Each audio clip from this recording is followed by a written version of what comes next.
We're doing a little sweep here, so we got all the investigators.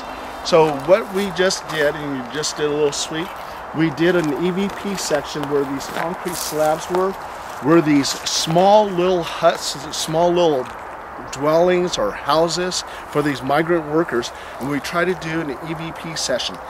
As I was trying to get EVPs, I didn't get nothing. But it looks like Becky and Amy may have gotten something. So, oh, I'm sorry, Amy and Tina may have gotten something, so can we hear it? Here, can we use your... We can't make out what it's saying. Yeah, it's something like that. She's saying that it's female. We can get one of those speakers. Here we go.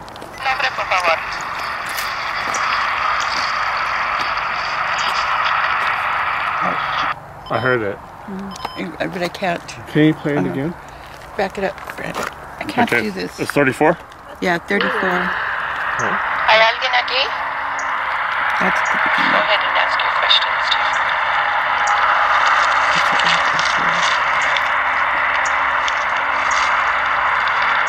What's it at? What is your name? Take it to Okay. 06. Oops. Sorry. I My can't bad. do it. Oh, that's because I did it. It's for some reason it's going all the way to. Oh, I know why. Oops. 34, right? Let's just play it. That's not it. Sorry. There we go. Just play the whole thing. ¿Hay alguien aquí? Go ahead and ask your questions,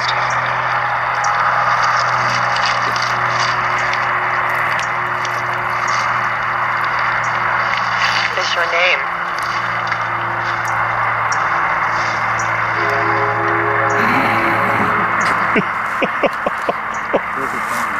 ¿Hay espíritus aquí? Danos su nombre, por favor. Okay.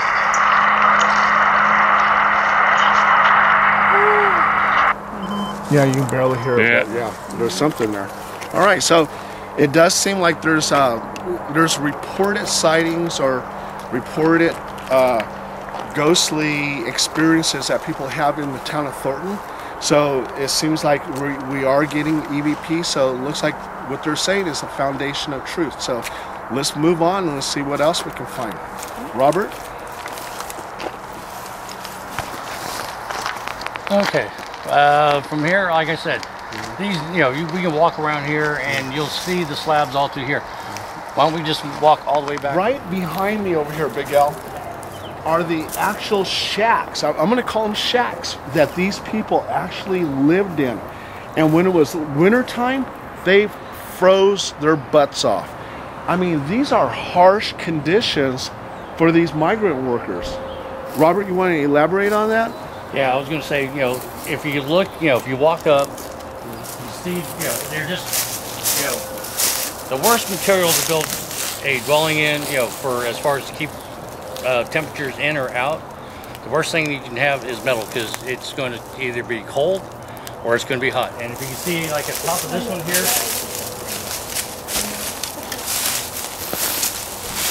all it's got, and I think this is pretty much for the ventilation part, like we were discussing a little bit.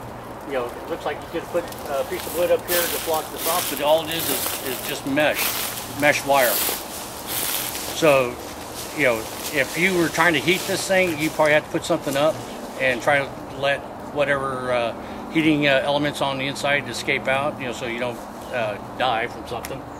But essentially, it wasn't a whole lot. This one's got junk. I don't know exactly where this junk came from, but anyhow, if you look inside, I don't have my flashlight on me, but that's all essentially what it was, is concrete floor to the back. I guess, if you had a bed, if you were lucky enough to have a bed, you can put that on there, but you got to remember, you're, in the elements with, hot or cold, you're trying to live in that. And, there were no restrooms or anything. You'd have to walk, to wherever you were to get water or use the bathroom and stuff like that.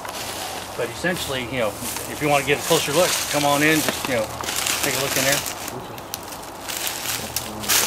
But essentially, this was it. That was crazy. And like I said, these are, the last 4 of examples, that are still But here. right next to me, I got a real hero. His name is Stephen Clark, and he's a company officer for the Thornton Fire Department. So, Stephen, do you have any kind of paranormal activity going on in this place? Yeah, actually quite a bit. I've been with the department for 3 years now. During that time, I've seen quite a bit of different incidents of paranormal activity during that time. When I first got here, I was on duty with one of my friends, and we all normally keep our gallon jugs of water on the table. We have a table right here in the front room, and it was just about 8 o'clock, 9 o'clock p.m., and we were just finishing up with dinner. And during that time, I had a buddy sitting on the couch watching TV, just way far away from wherever our water jugs were at. And I just happened to look down the corridor from the kitchen into the living room and saw a full 1 gallon jug of water fly off the table and hit the wall. I was really actually very skeptical at first, and definitely tried to disprove. I thought that because I was new that somebody was really trying to mess around with me. So I had full vision of the individual that I was on duty with that night, and he didn't move a muscle when I saw this jug fly off the table. When that happened, I came over, started looking around for any kind of strings, pulleys, anything he could have done to just rig this thing up and mess around with me, because he'd been here for a lot longer than I had. So without that, I hadn't been able to find anything. So they told me the story of whatever ghosts that they felt were in the station, and it just kind of progressed from there, and that was kind of my first incident of seeing anything. I could probably name off about maybe 6 or 5 other stories. I would love to hear them. So, I know that myself, there's a bunch of other guys here that have stories of similar nature as well, too. So, and there's a theory that it's Mr. Maury and his dog that haunt this place? From what I know and from what I've seen, it is a old school teacher. Old school teacher? Yep. I've seen a woman, an old woman, kind of ponytail, hair pulled back, long dress, and that's what I had seen before. So. Okay, anybody want to ask anything of these 2 gentlemen? This is your chance. Anything? Most of the activity been outside or inside the building? Inside. And most of it's been inside, okay. So other than the jug flying out, what else have you seen? Okay, well, probably maybe a month or so right after that incident, myself and another firefighter were on duty, again at nighttime, again right around the same time, about 8, 9 p.m. We were the only 2 in the house, and we keep all the doors locked. And there's no access inside the fire station without coming to the front door, or to the back door, which are all locked. And all the windows are locked as well at nighttime. So we have this place pretty well buttoned down.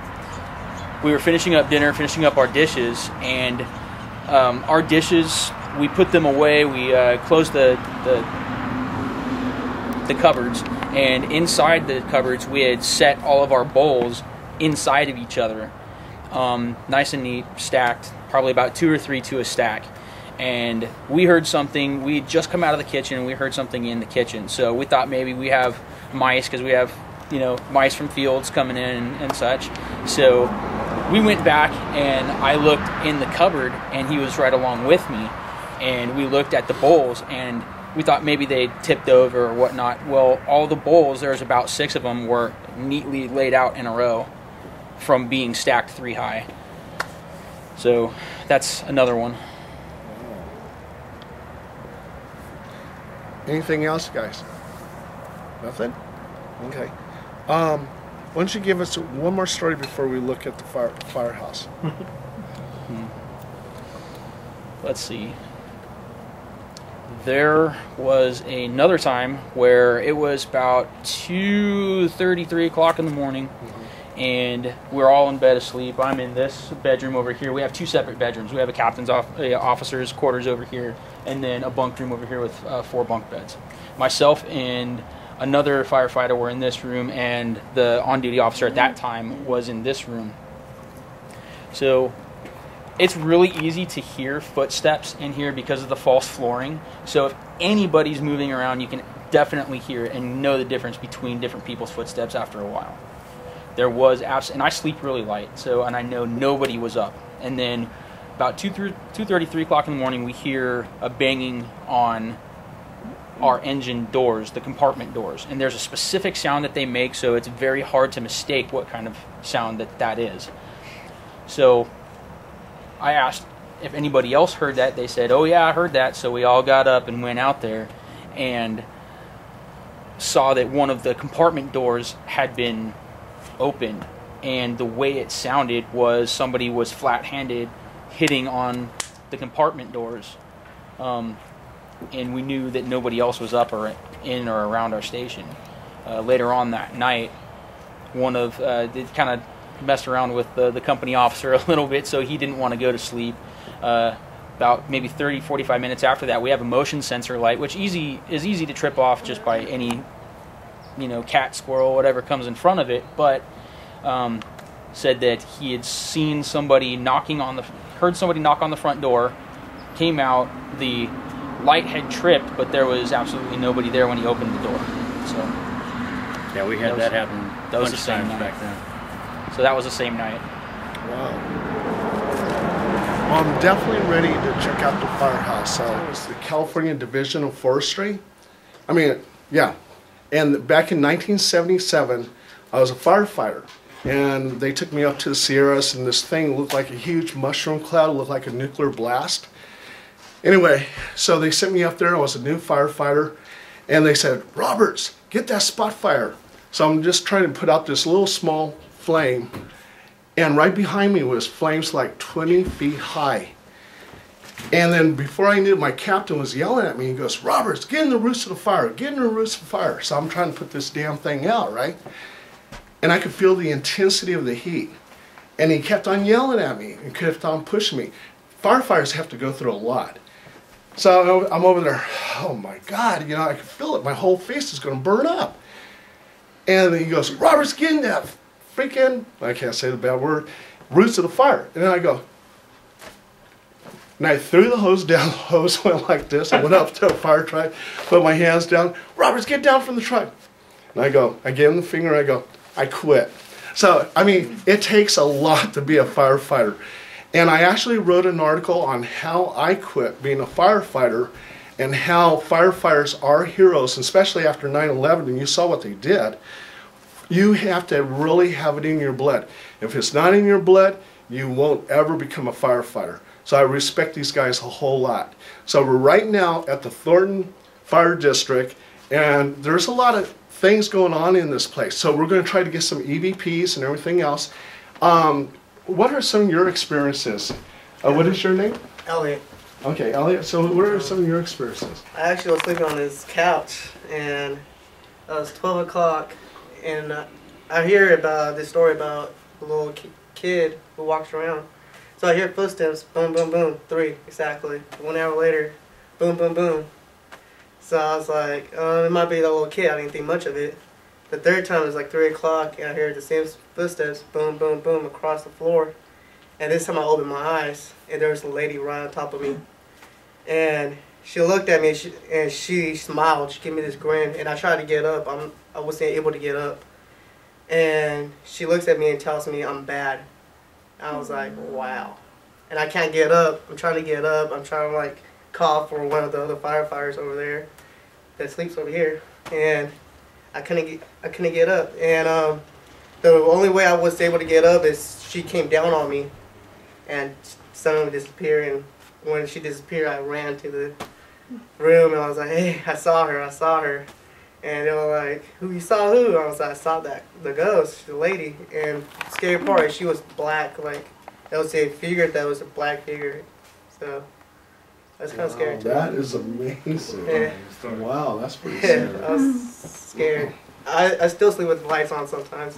Yeah. When I come here, I sleep with the lights on sometimes. It's true. that's my only experience here with any ghosts. Well, thank you, Elliot. And then you have your two partners over here. Have you guys experienced anything over here, Big Up? Have you guys experienced No, anything? nothing major, just doors closing. Okay. I usually go to sleep early, and I tend to wake up around 2 or 3, just unexpectedly. I look around, nothing, and I just fall back to sleep. That's about it. Wow. I'm good. You? Anything? You know, I haven't. I haven't heard. I heard something one time that was the closest thing, and it was the cabinets in the kitchen, like opening and closing, and then there was no one in there. So that's one time when I first started working there, but I haven't experienced anything. Well, you know, it's so funny because we've done a little small investigation out there, and we got a hoo-hoo type EVP over here by the shacks, and Tina, she got like what looks like a vortex, and we'll show it to you, but it looks like there's a face inside the vortex. So, yeah, there's definitely stuff going on. Yeah. Anybody want to ask anything before we continue? You might want to ask Firefighter Clark. Who? Firefighter Clark over by the door. Oh yeah, we talked to Clark. Oh, you already got him? Yeah, we definitely got him. Yeah. Oh, good. Yeah, he said something about buying you guys ice cream or something. They're all now. Hey, we gave you all got on. That's Yeah. And also too, this will be published in Before It's News, and I work for Costa Rica Times. Okay. And how I got into Costa Rica Times, I did a vacation over at Costa Rica. They liked the story that I wrote, and I do a weekly column for them.